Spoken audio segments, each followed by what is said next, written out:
मीरपुर नाम के शहर में तेजस अपनी पत्नी नीरू के साथ रहता था। पति पत्नी दोनों ही नौकरी करते थे। एक दिन तेजस गांव अपनी माँ के पास फोन करता है। हेलो, प्रणाम माँ। जीते रहो माँ, तुम दादी बनने वाली हो।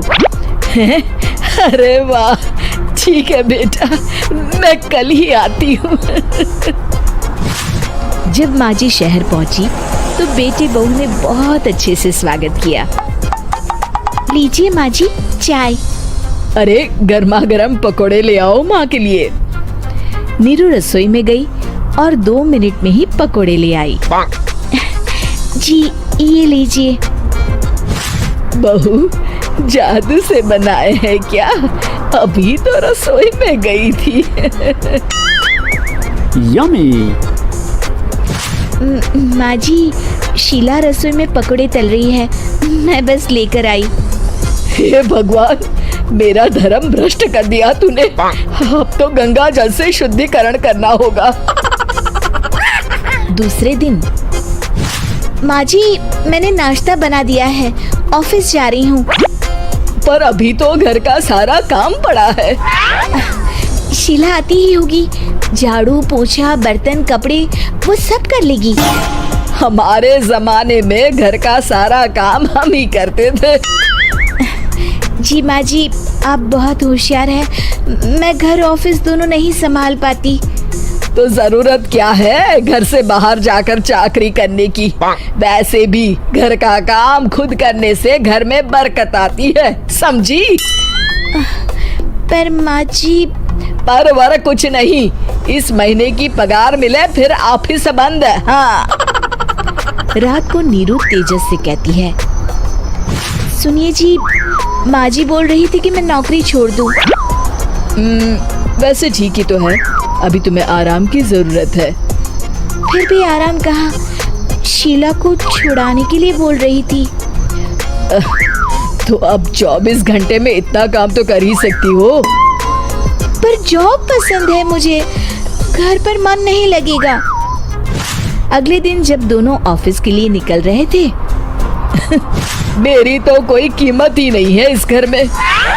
माँ जी, आजकल महंगाई बहुत है, रहन सहन भी बदल गया है, दोनों नौकरी करते हैं तभी ठीक रहता है। अच्छा, तू कहना क्या चाहती है? मेरा बेटा तुझे बिठा के खिला नहीं सकता? तू ही इस घर का खर्च चला रही है, हैं? नहीं माँ जी, मेरा वो मतलब नहीं था। मतलब खूब समझती हूँ, ये बाल धूप में सफेद नहीं किए मैंने। हाँ। अब तो ये रोज का काम हो गया था। तेजस भी रोज की झिकझिक से परेशान हो गया था। एक दिन उसने कहा, नीरू, वैसे भी तुम्हें मैटरनिटी लीव मिलने वाली है, तो अभी से ही छुट्टी ले लो। पर क्या, मेरी सैलरी अच्छी खासी है। आखिर नीरू ने रिजाइन कर दिया। जब बच्चा हुआ तो घर में सब बहुत खुश हुए। कुछ दिनों बाद तेजस फाइल देख रहा था। क्या हुआ तेजस, कुछ परेशान लग रहे हो? हाँ, वो हमारी जितनी सेविंग्स थी वो तो हॉस्पिटल में और छठी के फंक्शन में खत्म हो गई है नीरू। और अभी वैसे मंदी चल रही है तो मैं बोल रही थी कल मुन्ना को हेपेटाइटिस का टीका लगवाना है। नीरू, क्या पोस्टपोन नहीं कर सकते? नहीं जी, बिल्कुल नहीं। अब तेजस को समझ में आ रहा था कि उससे गलती हुई है। पैसों की कमी का असर घर के माहौल पर भी पड़ रहा था। अगले दिन, बेटा मेरा चश्मा और ये दवाइयाँ ले आना, पर्चा देते हुए माँ जी ने कहा। जी। तेजस, मुन्ना के लिए दूध का डिब्बा और डायपर भी ले आना, और ये किराने के सामान की लिस्ट है, इसे भी लाना है। तेजस गुस्से में लिस्ट मरोड़कर फेंकता है और चिल्लाता है, पैसे क्या पेड़ पर उगते हैं? ये ले आना, वो ले आना। अरे पर ये जरूरत का सामान ही है। वो गुस्से में बिना कुछ कहे ऑफिस चला गया। अरे लंच तो ले जाइए। नीरू दौड़कर डिब्बा पकड़ाती है।